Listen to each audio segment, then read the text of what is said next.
Do you know how many types of display tasks are there in Verilog? Among them, do you know what to use and when? Do you know similarity and differences of various display tasks in Verilog? Are you aware of all the format specifiers available in Verilog? Let's start our journey to know all the answers.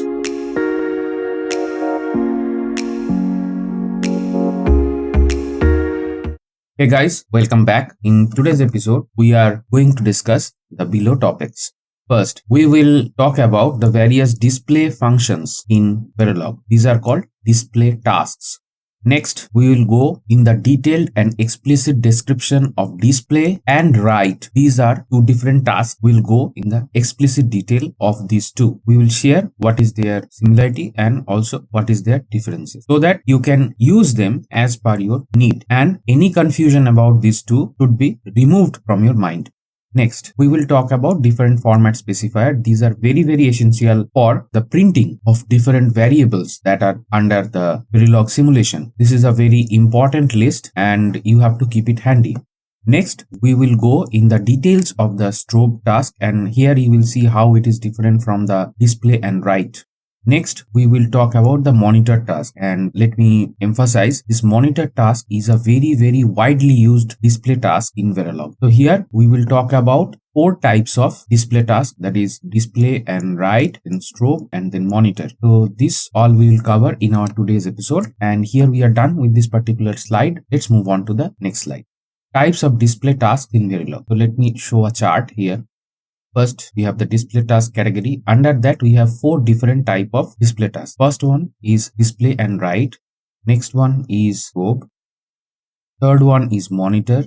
And fourth one is the continuous monitor. So we will cover all of them, don't worry. And these are the types, right? Monitor and continuous monitor, these are the application specific categorization, whereas the inbuilt categorization comes with display, write, strobe and monitor. So here we are done with this particular slide of categorization of different kind of display tasks that exist in Verilog. So let's move on to the next slide. Display and write task. Display and write are main system task routines for displaying information. These are like printf functions from C. Generally, these two you will use the most. $display automatically adds a new line character at the end of its output, whereas the write does not. These are the two tasks. You see the first difference here between display and write. As per Verilog convention, we use a dollar to signify this is a system task or a system function, and it should be used in this way only. Now, when you use the display, when you have to enter a new line character, by default, whatever you give the string inside to print, it adds a new line character at the end and your cursor will go into the next line in the printing part, that means in the log or maybe in the monitor. And when you use write, say we are printing different text and we want to keep them in a single paragraph, so in that case you will use the write. Until or unless you want to go to the new line, use it, and next when you want to use a new line, you can use the this is one of a kind of a use, but it is not limited. You can do the things as per your need. The $display and $write task display their arguments in the same order as they appear in the argument list. So this is the similarity. Argument means these are the tasks. So definitely there will be a pair of braces where you put all the arguments, where there will be strings and maybe variables with the format specifier and so on. These two have the same order of the argument. Above mentioned argument can be a quoted string, an expression that returns a value, or a null argument. These are the different types of argument you will face in your Verilog coding or display and write tasks. The contents of string arguments are output literally, except when their certain escape sequences are inserted to display the special characters or to specify display format for a subsequent expression. If we have a kind of format specifier, that will be replaced by the respective variable. Otherwise, it will print as is. So here we are out of the scope of the page and we will continue our discussion on the same in the next slide. So let's move on to the next slide.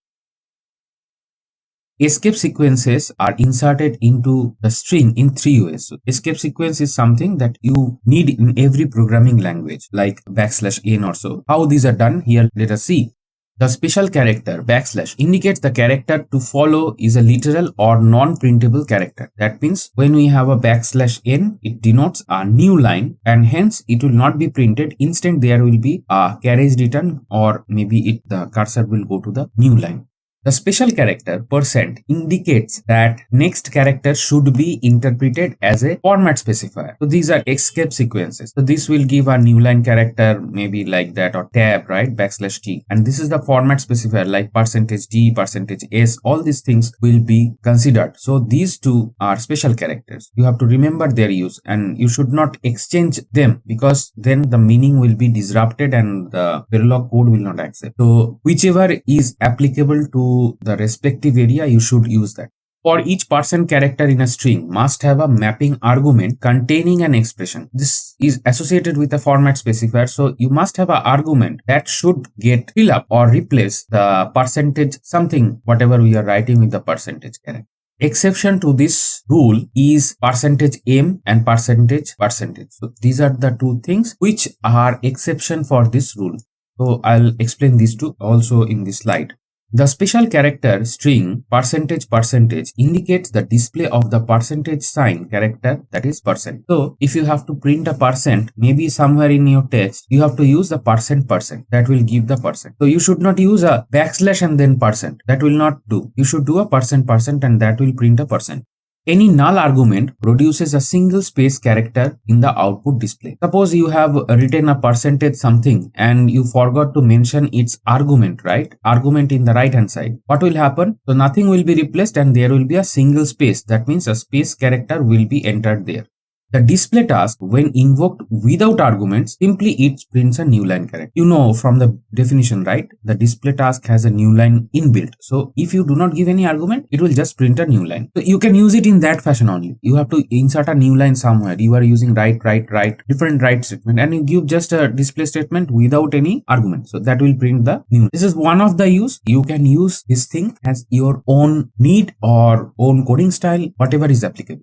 A write task supplied without arguments prints nothing at all, because the write tasks do not contain something like a new line. It do not contain anything. So it will print nothing. So there will be nothing on the screen if we write a blank write task. So here we are done with the display and the write task, and we are end of this slide. So let's move on to the next slide.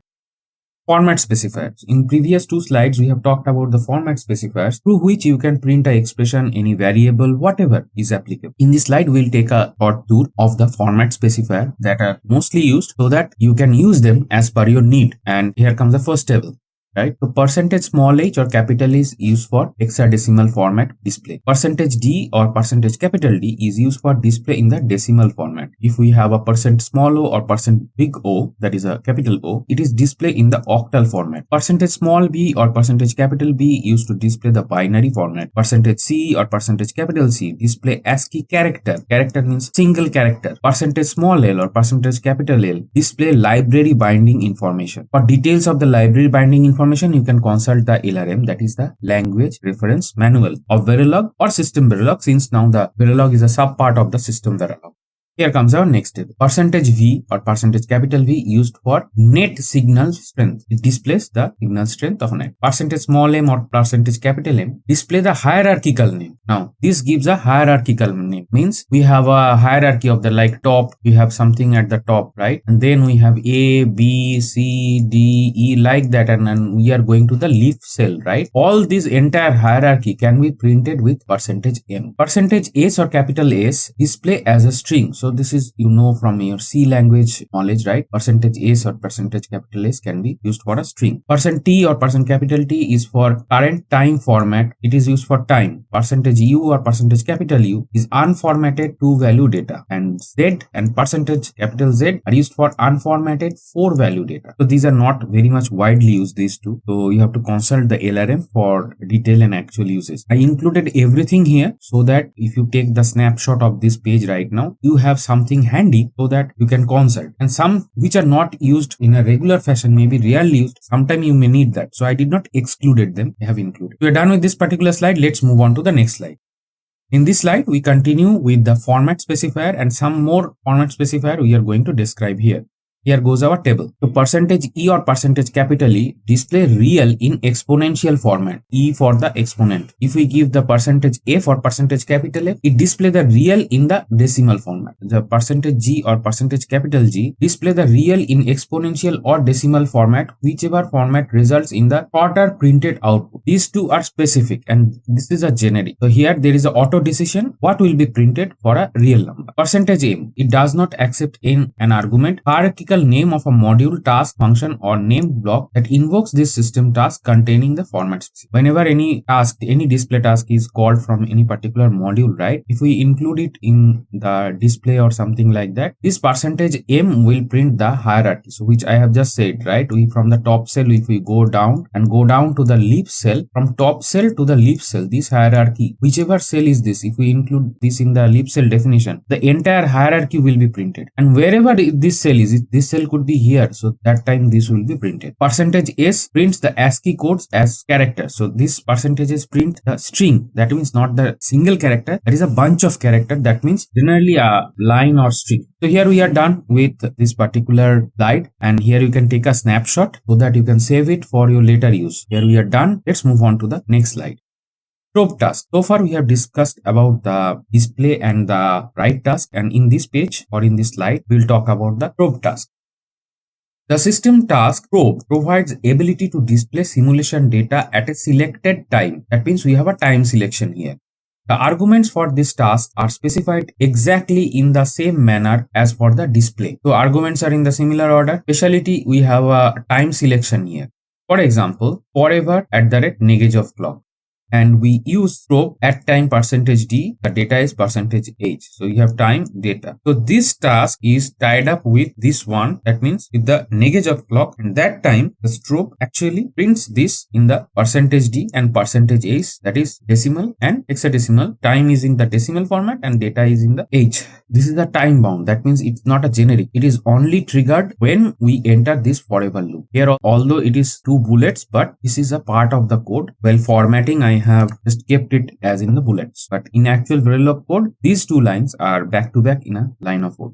In this code, strobe writes time and data information to the standard output and the log file at each negative edge of the clock. So that means this is a time-bound display format. The time-bound is controlled by this. However, at that particular time, strobe will be called. So this is the use of the strobe if you want to display something at a particular time event, right? Like negage of clock or pausage of clock or something, anything. There is a time marker attached with it. Maybe it's a periodic or it's maybe a non-periodic manner. In that case, you can use the strobe, and the arguments and the printing, everything is similar to the write or display. So we are done here with the strobe task. Let's move on to the next slide. Monitor task. The monitor task provides the ability to monitor and display the values of any variables mentioned in the argument. And let me emphasize here, the monitor task is very much widely used rather than any other display task in Verilog. In most of the test benches, when you are testing your module which you have written, if you go back to maybe episode 1, 2, 3, 4 of this series, if you are watching from playlist, otherwise if you go to the playlist of TechSimplifiedTV and find out the first 3-4 episodes where I have shared the code to how to run your first Verilog code. Here you can see this monitor task is used the most widely. And in fact, in general, when you are writing your code, Verilog in your actual practice, maybe in the industry, monitor task is used from any other task because of its application. It can monitor, actually, it's not a very simple task. It can monitor the changes. Let me see how. The arguments are specified exactly in the same manner as display system task. When a monitor task is invoked with one or more arguments, the simulator sets up a mechanism whereby a time variable or an expression of argument list changes, with the exception of $time, $s-time or $real-time system functions. The entire argument list is displayed at the end of the time step as if reported by the display task. So, whatever argument we are providing, whenever any of those argument is changing, the monitor keeps a watch on them. At any change of one or more argument, the entire string that is given to the monitor is printed, and maybe you are displaying with some format specifier, right? All those data and all those arguments you have provided, all those things will be printed anytime any of these arguments are changing. That is the beauty of the monitor. If two or more arguments change the value at the same time, only one display is produced that shows the new values. That means if two arguments change simultaneously, only a single line will be printed, not two lines. Only one monitor display list can be active at one time. Multiple monitor statements cannot be there. Only one monitor could be there because it is monitoring. So you can put a single monitor statement, watch over all the things. The monitor on and the monitor off, these two tasks control the monitor flag that enables and disables the monitoring. That means by default this is on, and if you want to turn off, you have to use it at any point. Maybe from time T1 to T2 you want to turn off the monitor, right? At T1 you have to use the monitor off, and then at T2 you have to use the monitor on. These two tasks to suppress the monitoring for that particular time span from T1 to T2. By default, the monitor flag is turned on. That means yes, this is turned on, which I already mentioned. The beginning of the simulation time. So at time t equal to 0, the monitor on is flagged on by the simulator by default. It could be any simulator. For Verilog, this will be turned on. You have to turn off at T1, you have to use the monitor off, and T2 you have to use the monitor on again, so that things will be monitored after T2. T1 to T2 it should be blank, and then from T2 onwards up to the simulation end time, anything will be printed with the monitor on. So here we are done with this particular slide. Let's move on to the next slide. Thank you very much for watching up to this point, and don't forget to like, share and subscribe. In case you have some dislikes, put that as in words in the comment section down below. And bye for today.